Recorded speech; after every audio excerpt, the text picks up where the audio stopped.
you get that AI is able to assist you to come up with different scripts very fast. So basically, you just need to brainstorm with it so that you come up with what you're supposed to come up with. Yeah. And this simply because AI doesn't create anything new. It just collects from the data that is already existing. Yeah. So for people who are lazy, they'll still use it the way it is and showcase their work actually in a very average way. I like when you say data that's already existing. Yes. Now there are times when when the people just give it command, Yeah. right, and generate this or Yeah. do this. When you say data that's already existing, does that mean I need to think and use my brain and to do something before I can ask it to rework or modify? Yeah, actually, that brings us to a very even good understanding. Right now, we are having people who are called prompt engineers, whereby your work is to be able to design a certain prompt that will make AI to give you the rightful information. Because again, if you don't know how to prompt AI to give you the rightful information, at times it becomes very difficult for you to get also a rightful feedback. Yeah. And anytime we're using AI, we need to also ask ourselves, where does that data go to? So AI still learns from us as much as we are trying to get outcomes or feedback from it. So this data or the information that comes is just a data set of different things that all of us have been putting into the AI systems. Yeah. Yeah. Okay, mimi Paul nitakuja kuuliza hapa kwenye masuala ya ethics na societal. Yes. He over reliance. Yes. Yeah. Kwa AI. Yeah. Na whatever Miriam ametaja ni chat what? ChatGPT. ChatGPT. Yes. Hiyo ime impact vipi in terms of ethicalness na societal issues? Yeah. Now, there's so many things zenye ni positive, the others that are a bit negative. Yes. I just hope I'll remember the trail of my thoughts. Niki Cognitive. Yes. So now, first of all, when it comes to culture and all that, right now AI is so big on data sets kutoka the Western world. So you get that the information it's giving us still is not really broken down to fit into things within our society or our cultures. So that is the one thing which we need. Part of the work we need to do as Africans, as Kenyans, just within our cultures, because we have more stronger cultures compared to the Western world. Yes. That we need to also be able to preserve. There's something called creating AI models, and this is a business acumen or area that is going to grow also as we move forward, whereby you create your own AI model, your own things, your own system within just AI. Remember, the likes of ChatGPT are just tools. That's why we are having ChatGPT, we have Gemini, we have so many of them. Yeah. And every tool has a different work. We have even some tools that are assisting in generating music, others that are specified just on imagery, others that are specialized generally on just either voices and at different texts. So, and actually there are some, like recently there's also a university student from Australia who was testing with us, another that is just revolving within education to assist teachers come up with lesson plans and be able just to teach in a more fluent way. So generally AI is trying to now be customized or contextualized to a certain area or sector. And that is exactly what now when it comes to cultures, we need to be able to start customizing that. But again, in Africa, we have seen technology coming in and we don't think through a lot or put structures that are going to also help us. We just use it regardless. So this is a chance for us actually also as a country to put policies on especially because you see when these AI platforms are released and any system, like for example the likes of even social medias like Facebook, the reason why the government is able to track you is because before Facebook is used in Kenya, Facebook has an agreement with Kenya. So the same way, because Kenya has an IP address that is controlled. So Kenya is able to control all the AI tools that are being used here, the same with any African country. So if we can be able to control and also demand, look, we need our own space to be able to also feed in the cultural aspects about AI. So then we are getting so many people feeding in, but capturing the AI, the cultural aspect, so that again, when it's giving us also feedback, it is giving us feedback with some limits. Like some time back when we were having AI starting ChatGPT, you would prompt it to give you information that is very sensitive, maybe about sexual things and all that, and it will give you. But right now it cannot, because they've been able to track those as part of the ethics that the AI platform needs to have. So, but again, we are having some people who actually do business in pornography and all that, who have created AI tools that specifically give you answers in what you want, according to any information that you ask in that side. So the same system, that's why I'm talking about also, it will be put in context, like even in agriculture, so that in agriculture you're able to get all that. Now, when it comes to cultural heritage and all that about Africa, about Kenya, this is an area that is still raw, and it's an opportunity that somebody is able to make a lot of money if we also focus and dive into it. But again, it also trickles down to also our characteristics and our behaviors generally. Okay. Now, with this research that say that 42.1% of internet users aged 16 and above in Kenya use ChatGPT monthly, how would you say Kenyans are leveraging on ChatGPT? Again, you see, I've talked about just the school ecosystem. In the education sector. In the education sectors. Yes. And again, you've seen 16 years and above. Yeah. Majorly a 16-year-old is either in Form 3 or Form 4, around there. I want to give you a context why it has to be 16 years, first of all. And most of this usually do a lot of projects even in school. So before, teachers actually used to ask them to look for projects, or depending which subject you're doing. Even if it's agriculture, I think you have to do a project. If it's you're doing computer studies and all that. So right now you get that teachers are sending them to go and look for more content and come up with very unique programs or projects even in just their classwork. That is how they find themselves into the AI platforms, and also just generally in the internet, trying to get more information, more data, to be able to compare with also what the world actually is doing generally. And that then 16 and above, then you get after 16, 17, 18, they're also in campus at the universities. And again, we all know at the university how also our culture has been. We're having lecturers that have not been also either attending lessons more, or they're just sending you a document for you to read, and they'll be, when they come to class, they just be repeating the same, which has created a huge gap in the academia and industry.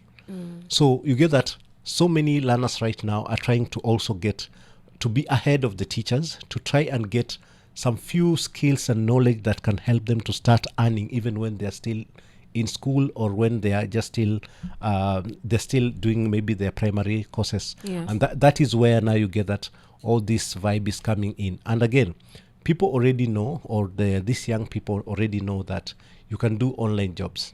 So they're utilizing the same platform to research as much as possible to get knowledge and skills to assist them to get the online jobs, because everybody out here is all about trying to get a living, or to try to live a certain lifestyle.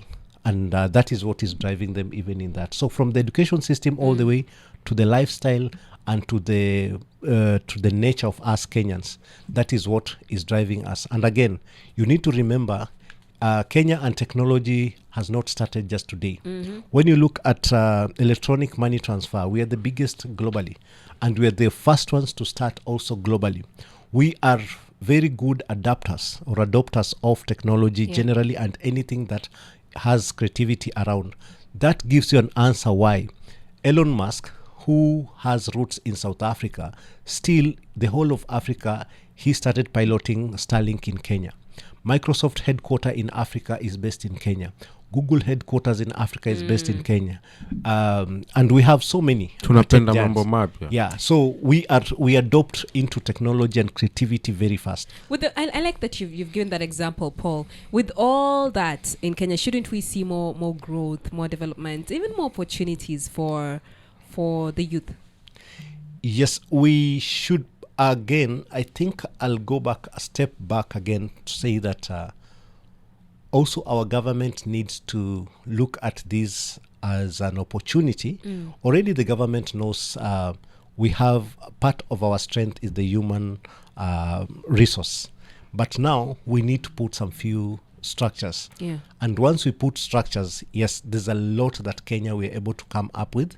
There's a lot that we're able to drive the whole of Africa, the whole of the world to focus on what we are doing. Yeah. As compared to right now how things are happening a bit randomly. Though as much as we are thinking things are not happening, trust you me, a lot of things are happening. And that's why even during the Gen Z movement, you saw we are having so many youths that you're wondering where they're getting money from. So many people are getting, actually, a huge percentage of even virtual workers in Africa are coming from Kenya. And the people are earning and getting a lot of money when they're still very young, others in millions. So you're getting, I think, even right now we are having a lot of conspiracy issues here and there, and comedians having issues with who are these guys? These guys were Kufanyaje? hii ni kama Flacoso wamekuwa na issue na wakina nini. I'm sorry, I have not been. I've not been on the lookout for that one. Mimi ndio kabisa. Nini. Let me just get my thoughts right. Kuna these guys who make money online while nini through near gambling. Oh. Yeah, so unapata there's so much that is happening just generally people online doing different jobs, different gigs. Of course the gig economy is growing huge. Yeah. There's so many things that are happening there. Like for example, also I'll use maybe an example of 3D modeling. There's so many Kenyans that I know directly who are designing even just physical parts of cars for Toyota, Mercedes-Benz and all that. So they usually just bid online. So there's so many things that are happening, and these people are just doing from home, and they're being paid a lot of money. Like for example, I know around 15 youths just here in Mombasa who earn a lot of money just from the comfort of their homes. And those are the ones that I know. Now think about the ones that I might not be able to know, and just across the country, how many people are there.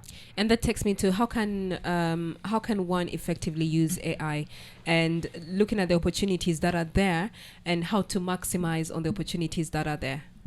How can one effectively use AI? All right. Like talk to the youth. Yeah. Now, one of the ways to use effectively AI, we need to know, first of all, AI is not accurate. Yeah. But it is a very good tool to brainstorm. So when you come up with an idea and all that, and you want to put it in a certain structure, you can always just prompt AI to give you a full overview of what you want to do.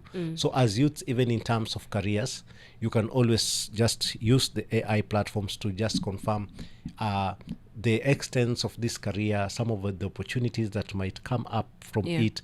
So and you get that what AI assists any youths out here to do is it assists you it gives you high level information or feedback that you would have needed a high level mentor to guide you through that, who maybe you might not be able to access.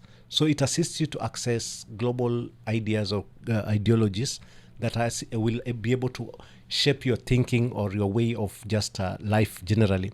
And that one cuts a lot of a lot of people who used to come in between or to be obstacles, or for you to maybe make it in a certain field, you need a godfather.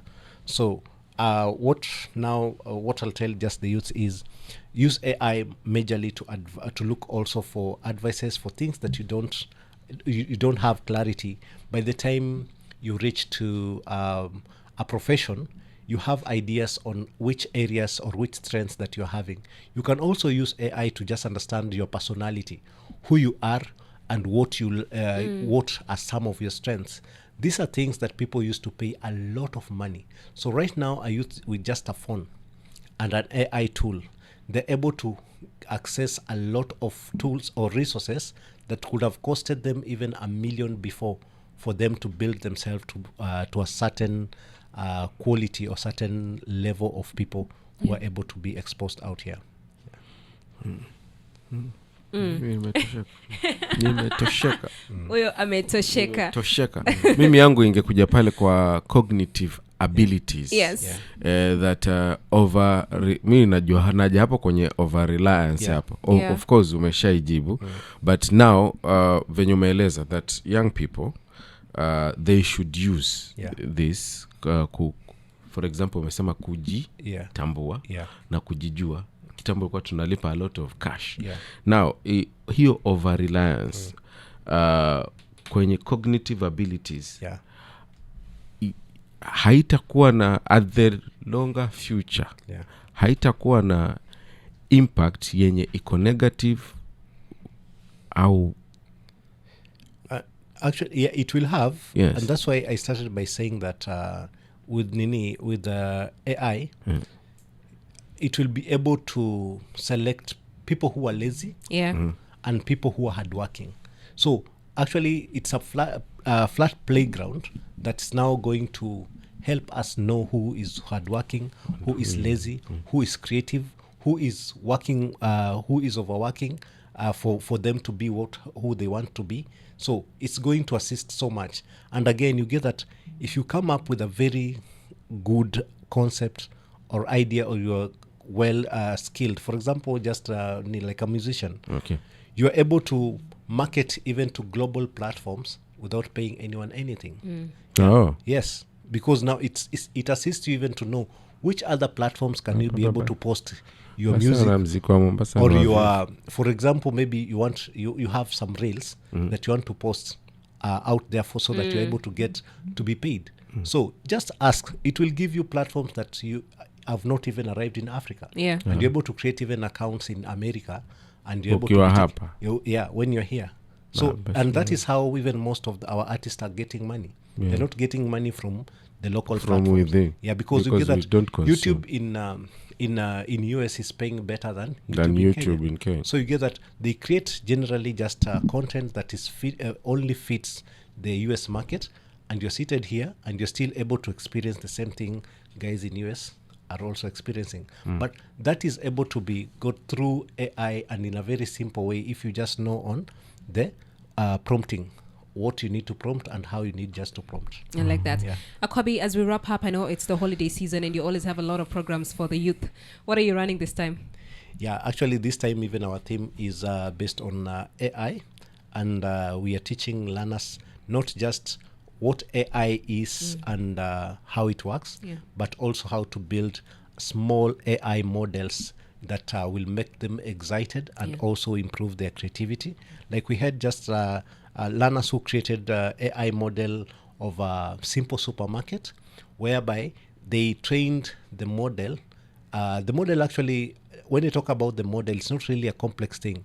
It's just like a website. You see, some time back we thought that if everybody has a website, then we won't know which website to go to. But we realized that you need your own website for somebody to be able to locate you or get more information about you. So they trained it by giving it more information on images of pens and other things just that are based in a supermarket. Then they're using now the camera, just the laptop camera, to be able to, when you pass there maybe a certain object, it tells you what it is and how much it is. So you get that learners are learning how to create systems that are based in AI and understanding also how it works. That is what we've been doing this holiday, and it has been amazing. And we believe we're changing this country one person after the other. I like that. And where are you located for somebody who's thinking, I need to get my kid there? Yes, we are located at Ratna Square. Yeah. Ratna Square is just on your way to Nyali on Fidel Odinga Road. Just off Fidel Odinga Road, you'll see Ratna Square. You enter that, and that's where we're based. All right. Thank you so much, Paul Akwabi, for always making time. Yes, of course, this has been The Breakfast Club with me, Miriam Angel, and Salim Barissa. 2 minutes to 10, but not without telling you that, you know what, it's 10. That means, for some people, that means breakfast. Yes. And kama mimi. Yes, kama Salim, Kwa kama sababu mimi. Wewe Miriam tayari ushapata kiamsha kinywa. I was just having some medication. Water, some medication because of the cold. And if you're thinking about having breakfast, I want to take you to Cafe Point. Oh, yes. Okay, you need to go to Cafe Point because there's every sort of breakfast. There's continental breakfast. Mbuniulize hiyo ni nini? Niyo nini? Iko na 2 eggs of your choice. All right. 2 sausages. Beef bacon. Baked beans. Grilled tomato. Chicken toast. Salad. Juice. Coffee or tea. Sasa kwa nini usende hapo? Kwa nini usiende hapo na sijasema price bado? All this for 850 shillings only. Really? Yes. Naenda hapo. So Cafe Point has got you covered, by the way. The breakfast menu iko tayari. Kuna Cafe Point breakfast if you want that. There's American breakfast. Hiyo iko na nini? American. Yes. There's American breakfast, Salem. Yes. It's 2 pieces of pancakes, 2 pieces of sausages, 2 eggs and baked beans, chicken, pepperoni, skewers. Hapo kwa pepperoni ndio imekuwa American. And then there's Middle East breakfast as well. Mashariki ya kati. Yes. So hiyo ina tambi Uhitaji passport kukula ni hapa. Nenda pale Cafe Point. It's right within the CBD. Yes, they offer the best service, best meals, best breakfast, best soups and salad. And the prices are affordable. It's pocket friendly. Pesa ya mfuko wako. Pocket friendly. Kabisa. From us to you, we say have a good morning. See you